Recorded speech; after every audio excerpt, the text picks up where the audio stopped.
In this video, I'm going to teach you how to create a newsletter in Convertkit. So in order to do that, first head over to their website. So Kit has been named formerly by Convertkit.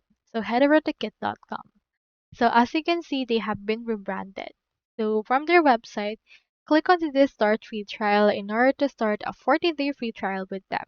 They don't require any credit card, so that's good. If you already have an account, proceed to click onto this login option.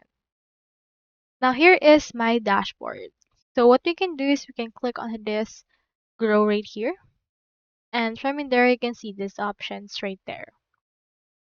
In this page, you can also click on the start writing option and it will show you the editors as well as your starting point.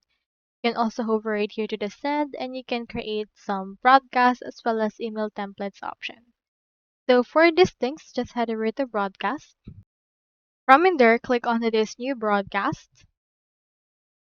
And once we have done that, next thing we need to do is just input right here the template that we can use.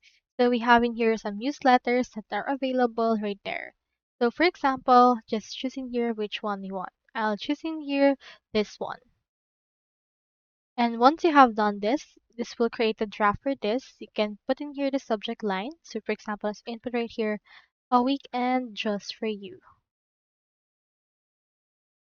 And in here, you can change the template, the background colors, as well as change its values, adding here some things, and unsubscribes option right there. Now, once you have done that, you can actually see that there's some actual errors, so you can head over and change in here and edit this according to your liking. So once you have done that, head over and click on continue right here under the bottom. And choosing here the public broadcast, let's choose in here send email, and this is the from address, and just add it to all your subscribers. So once you have done that, you can choose in here the advanced options as well, and from there, please click on continue in order to send it. So that's how you create a newsletter in ConvertKit. Hope we help.